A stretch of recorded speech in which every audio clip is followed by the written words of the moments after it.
Bonjour à tous, Stéphane Parent, dirigeant d'Espace OBNL. Aujourd'hui, dans cette capsule, on va parler d'équité salariale. Oh boy, grand mot, ainsi de suite. On en a déjà entendu parler, mais on ne sait pas trop ce que c'est. Aujourd'hui, on va régler ça. Avant de commencer et avant de vous présenter mon experte, j'aimerais juste vous rappeler que je vous invite à mettre le petit pouce en haut et à faire des commentaires sur la vidéo pour nous aider avec les algorithmes de YouTube. Pour parler d'équité, j'ai mon amie Caroline Maranda, qui est directrice de pratique chez VIA Conseil avec moi. Bonjour Caroline. Bonjour Stéphane. Caroline, avant qu'on commence, je te laisserai te présenter puis nous expliquer un peu pourquoi tu viens nous parler d'équité salariale aujourd'hui. En fait, Stéphane, nous, via Conseil, on accompagne les organisations un peu dans tous les aspects là, des ressources humaines, de la rémunération globale. On travaille avec des entreprises privées, mais beaucoup d'OBNL de toutes sortes. Et dans notre souci de s'assurer d'être équitable, de mobiliser leurs équipes, d'avoir les bons outils, des bonnes pratiques en place, bien, on fait de l'équité salariale depuis plusieurs années. Je te dirais en toute honnêteté, parfois, des fois, parce qu'on les sent tellement vulnérables, ça reste une loi qui est complexe, qui est difficile à mettre en application. Puis je pense qu'on a développé cette expertise-là au fil des années, donc on les soutient là, aux 5 ans souvent là, dans le cadre de cette loi-là. Excellent, on va en parler parce que quand on a discuté du sujet de l'équité salariale, il me semble, moi, il y a peut-être pas 20 ans, mais il y a 15 ans, dans le milieu de la santé, dans le milieu des garderies, ça avait été discuté. Puis je comprenais, tu sais, on était à une autre place. Là, on est en 2023, là, il me semblait que c'était du passé, là, puis qu'on était rendu ailleurs. Là. Peux-tu me faire un résumé d'un peu de quoi on parle quand on parle d'équité salariale, de ce que la loi veut dire, puis c'est quoi les obligations? Oui. Premièrement, c'est sûr que grâce peut-être à l'équité salariale, l'écart salarial entre les hommes et les femmes, c'est quand même rétréci, ça ténue, mais on continue quand même d'observer là, plus que 10 d'écart là, entre la rémunération moyenne des hommes et celle des femmes. Alors, la loi sur l'équité salariale, même si elle est malgré tout un peu imparfaite, reste quand même d'actualité et elle s'applique à toutes les organisations de juridiction provinciale qui compte plus de 10 employés dans une année, là, en moyenne plus de 10 employés dans une année de référence. Puis quand je dis toutes les organisations, on parle des organisations privées, mais on parle aussi des OBNL. Souvent, on pense que les OBNL sont exclus de cette loi-là, mais elles ne le sont pas. L'idée, c'est qu'à partir du moment où on a plus en moyenne, donc en moyenne sur une année, ça veut dire que parfois j'ai 12 employés, oups, je réduis à 8, après ça, j'en ai 14, ou j'ai des gens saisonniers pendant l'été, j'en ai 22. Bien, si en moyenne, sur chacune de mes périodes de paye, j'arrive à un chiffre de plus de 10, je deviens assujettie à la loi sur l'équité salariale et j'ai 4 ans 4 ans pour me conformer, dans le fond, où je dois faire mon exercice initial et après ça, je dois me faire le maintien de l'équité salariale à toutes les 5 ans. Donc, parce que c'est un petit peu une de mes questions, je vais revenir sur ce point-là, ça couvre un plus grand nombre d'organisations qu'on pourrait penser. Là. Même tout le monde se dit, nous autres, on est une petite gang, ouais, mais une petite gang de 10 employés, ça va vite. Là. Définitivement. Je dirais que dans les plus petites organisations, le seul poste qui n'est pas visé, je dirais, c'est la direction générale. Donc, quand on exclut la direction générale, mais quand on regarde notre équipe, dès qu'on a plus que 10 employés, on devient assujetti. Le but de l'équité salariale, c'est quand même une loi qui est assez technique. En fait, l'objectif de cette loi-là, c'est de s'assurer que les emplois à prédominance féminine aient un potentiel de rémunération équivalent ou supérieur aux emplois comparables à prédominance masculine. OK? Ça ne veut pas nécessairement dire les filles, les garçons. C'est en fait on va utiliser différents critères pour déterminer la prédominance d'un poste. Évidemment, la proportion d'hommes et de femmes dans un poste, ça joue, mais il y a aussi les stéréotypes sexuels, donc les stéréotypes qu'on connaît, l'historique du poste. Donc, il y a plein d'éléments qu'on prend en considération pour déterminer la prédominance. Puis, c'est ça, dans les grandes étapes, on identifie les catégories, on détermine la prédominance. on doit évaluer les emplois, donc pour être capable de leur donner comme une valeur relative à un poids. Parce que c'est sûr qu'on ne s'attendra pas, l'idée, c'est pas que une réceptionniste gagne le même salaire qu'un directeur XYZ. On veut que ce soit pour des emplois comparables. Donc, la façon que la CNESST a proposé d'évaluer, c'est la méthode par points et facteurs. Donc, on évalue les exigences, les responsabilités, les efforts, les conditions. Ça nous donne un pointage. Et c'est comme ça qu'on est capable de venir comparer la cible de rémunération, donc le potentiel de rémunération des postes féminins aux postes masculins. Une fois qu'on évalue ça, on détermine s'il y a des écarts ou pas d'écarts, puis on doit procéder aux affichages. En gros, c'est à peu près ça les étapes qu'on retrouve pour faire l'exercice initial. Pour le maintien, l'idée, c'est de dire, bien, c'est quoi les changements qui ont eu lieu pendant la période de 5 ans qui ont pu avoir une incidence sur mon exercice d'équité salariale. Donc, des changements au niveau des conditions de travail, des créations, des abolitions de postes, ces choses-là. Donc là, on doit évaluer tous les événements là, qui ont eu lieu pendant cette période-là. Je sais que ça couvre tous les secteurs, mais quand tu fais de l'OBNL, est-ce qu'il y a des organisations, des types de travail qui sont plus concernés que d'autres, où tu vois des plus grands différentiels, puis tu te dis, eux autres, là, vous auriez tous dû, si vous avez 10 employés plus, passer par là. Là. C'est plus urgent dans ces morceaux-là qu'ailleurs.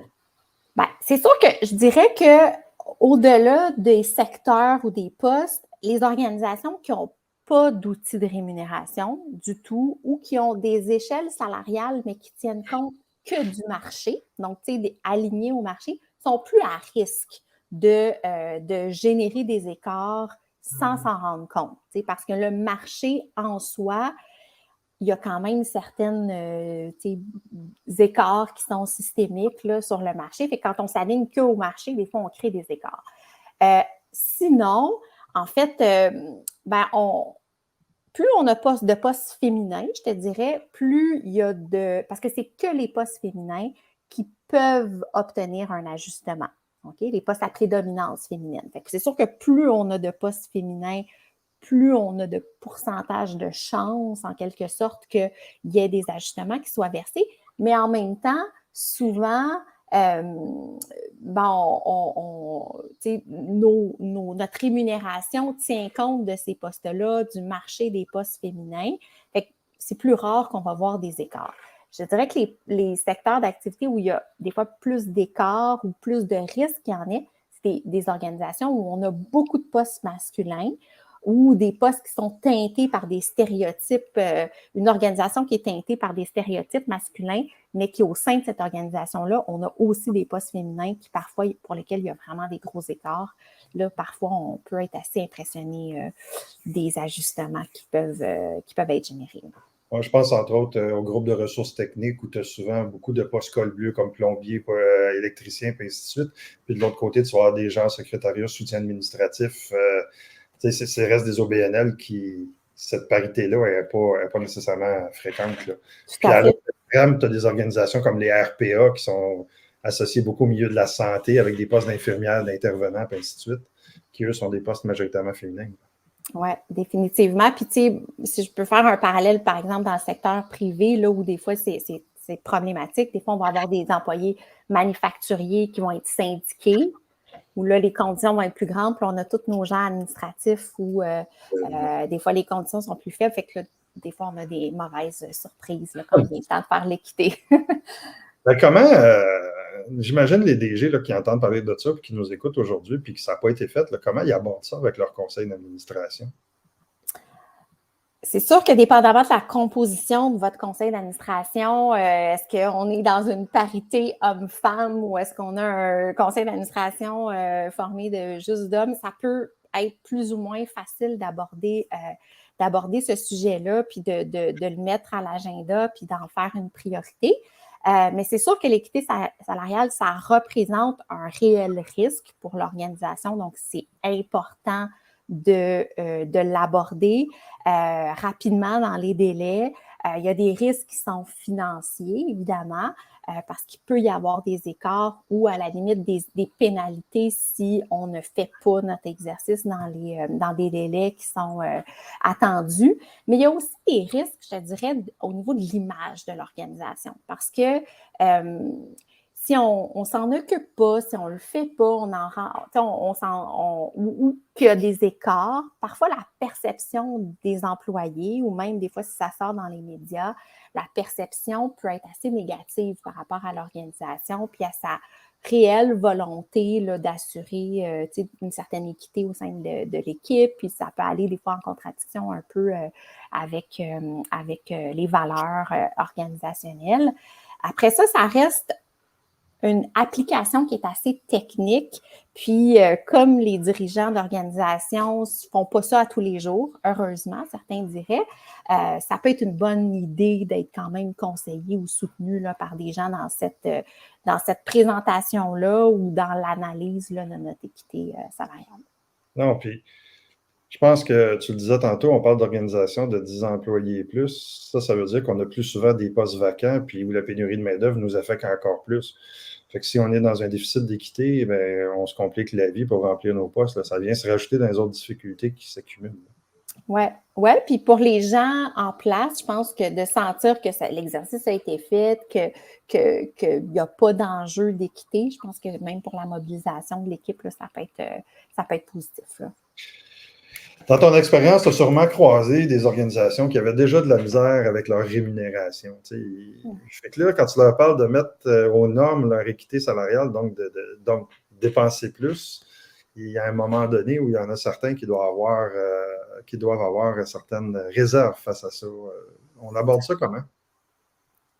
C'est sûr que déjà, faire notre équité salariale, ça ne veut pas nécessairement dire verser des ajustements. Ce n'est pas parce qu'on fait l'analyse que pour autant, il y a des ajustements à prévoir ou des coûts additionnels.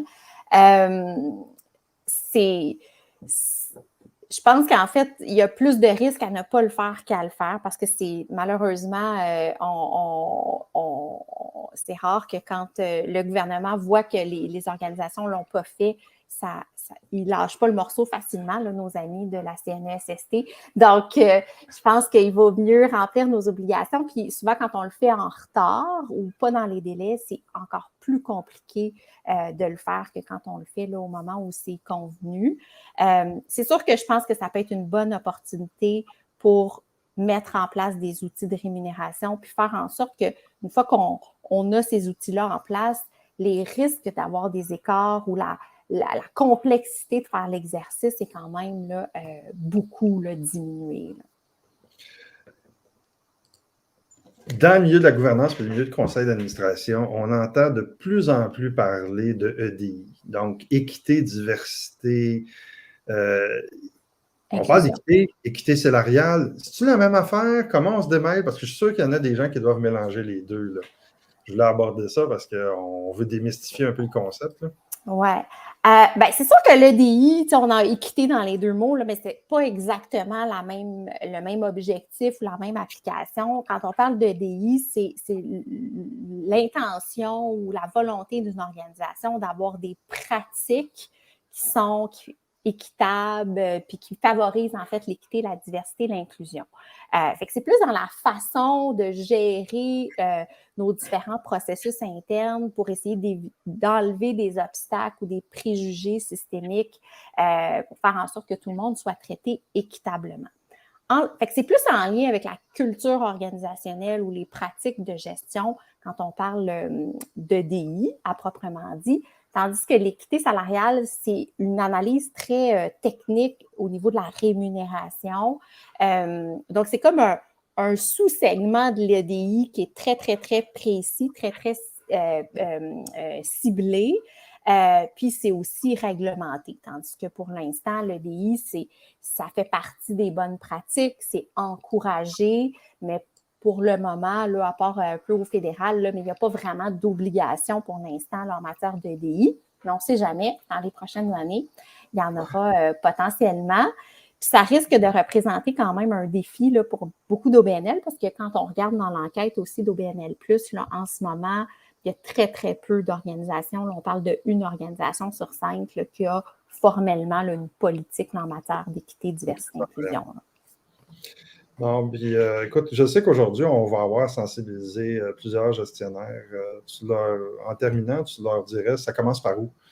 Première étape, là. Une fois qu'ils ont écouté la vidéo, là, ils font Ah, faut qu'on regarde ça, ça nous concerne. On commence où? Déjà, essayez de valider vos obligations. Fait que, de faire le calcul, est-ce que vous êtes assujetti, oui ou non? Il y a des petites calculatrices même sur le site de la CNESST qui vous permettent d'évaluer votre nombre d'employés. Donc, à savoir, est-ce que vous l'étiez déjà depuis quelques années? Est-ce que vous allez l'être prochainement? Donc, je dirais que déjà ça, de connaître vos obligations, c'est la première étape. Après ça, si vous pensez éventuellement devenir assujetti, je vous encourage à peut-être commencer à réfléchir à mettre en place des outils de rémunération parce que ça va vraiment vous aider pour la suite. Puis si vous êtes déjà assujetti, que vous avez déjà fait peut-être même un exercice d'équité salariale dans le passé, assurez-vous de tenir un registre un peu de ce qui se passe dans votre organisation. Donc, tous les événements, là, si on veut des changements, gardez des dates, gardez une trace de tous les changements qui sont faits qui pourraient avoir un impact sur votre programme d'équité salariale. Donc, je dirais qu'en gros, ça serait pas mal ça comme conseil. Merci Caroline. Écoute, moi, ça m'éclaire. Je suis content qu'on en ait parlé parce que je me rends compte que ça va rester encore un défi pour les femmes de se faire rémunérer au même stade que les hommes. C'est pas une bataille qui est terminée pour l'instant. Malheureusement, non. Écoutez, j'espère que vous avez apprécié. J'espère que ça vous amène des nouvelles suggestions sur des pratiques à mettre en place dans vos organisations.